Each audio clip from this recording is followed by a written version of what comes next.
শুভ দুপুর বন্ধুরা, আজ আপনাদের সঙ্গে পাঁচমিশালি সবজি দিয়ে আর রাঁধুনি বাটা দিয়ে মাছের ঝোলের রেসিপি শেয়ার করব। ভিডিওটা সবাই দেখতে থাকুন। এখানে আমি নিয়ে নিয়েছি মোটা মোটা নোটে শাকের ডাঁটা, যেটা সাদা শাকের ডাঁটা বলে, সেই ডাঁটা, কচু আর আলু, আর একটা গাছ থেকে টাটকা ঝিঙে তুলে এনেছিলাম, সেটাও এর মধ্যে দিয়ে দিয়েছি। ঝিঙের ঝোলটা এই গরমে খেতে কিন্তু দারুণ লাগে দেখবেন। প্রথমে নুন আর হলুদ দিয়ে এই সবজিগুলো খুব ভালো করে কষিয়ে নেব। তারপরে এতে দিয়ে দেব লঙ্কার গুঁড়ো, জিরে গুঁড়ো আর ধনে গুঁড়ো। তারপরে 2-4 মিনিট নাড়াচড়া করার পরে এটাই জল দিয়ে দেব। এবার সবজিটা খুব ভালো করে সেদ্ধ করে নিতে হবে। সবজিটা খুব ভালো করে সেদ্ধ হয়ে গেলে এবার সবজিটা নামিয়ে রেখে মাছটার মধ্যে নুন আর হলুদ মাখিয়ে নিচ্ছি মাছটা ভাজার জন্য। এবার কড়াইয়ে সর্ষের তেল দিলাম, তেলটা গরম হয়ে গেলে এবার নুন হলুদ মাখানো মাছগুলো একে একে তেলের মধ্যে দিয়ে দিচ্ছি। এবার আস্তে আস্তে এপিট ওপিট উল্টে মাছগুলো ভেজে নিতে হবে। খুব ভালো করে লাল লাল করে মাছগুলো আমি ভেজে নেব। মাছগুলো এপাশ ওপাশ উল্টে দেখুন আমি ভালো করে ভেজে নিয়েছি। এই যে দেখুন সমস্ত মাছগুলো আমি প্লেটে তুলে নিয়েছি, আপনারা দেখলেই বুঝতে পারবেন কত সুন্দরভাবে আমি ভাজা করেছি মাছগুলো। এবার এই তরকারিটা ফোড়ন দিয়ে দেব। তার জন্য কড়াইয়ে সর্ষের তেলের মধ্যে দিচ্ছি শুকনো লঙ্কা আর একটু কালো জিরে ফোড়ন দিচ্ছি, আর দিচ্ছি একটা বড় কুচি করে রাখা পেঁয়াজ।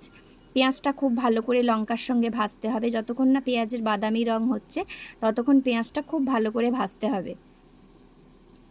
লঙ্কার সঙ্গে আর কালো জিরে ফোড়নের সঙ্গে পেঁয়াজটা খুব ভালো করে ভাজা হয়ে গেলে এবার আমি তরকারিটা ফোড়ন দিয়ে দেব। তরকারিটা ফোড়ন এবার দিয়ে দিচ্ছি। সমস্ত মশলা যেহেতু এতে দেয়া আছে তাই পেঁয়াজ দিয়েই ফোড়ন দিয়ে দিলাম। এবার ঝোলটা একটু ফুললে 1 চামচ মতো রাঁধুনি বেটে ঝোলের মধ্যে মিশিয়ে দেব। এখানে আমি 1 চামচ রাঁধুনি শিলে বেটে নিয়েছি দেখুন। এইবার এই রাঁধুনি বাটাটা ঝোলের মধ্যে ভালো করে মিশিয়ে দিচ্ছি। এবার ঝোলটা খুব ভালো করে ফুটে উঠলে তারপরেই ভেজে রাখা মাছগুলো এর উপরে দিয়ে দেব। ভেজে রাখা মাছগুলো এবার একে একে এর উপরে দিয়ে দিলাম। ভেজে রাখা মাছগুলো তরকারিতে দিয়ে 2 থেকে 5 মিনিট আমি খুব ভালো করে ফুটিয়ে নেব। ঝোলটা গা মাখা মাখা হলেই নামিয়ে নেব। দেখুন একদম পাঁচমিশালি সবজি দিয়ে মাছের ঝোল রেডি। এই গরমে দুপুরের সময় গরম গরম ভাতের সাথে এই পাঁচমিশালি সবজির ঝোলটা হলে আর কোনো তরকারি আপনার লাগবে না।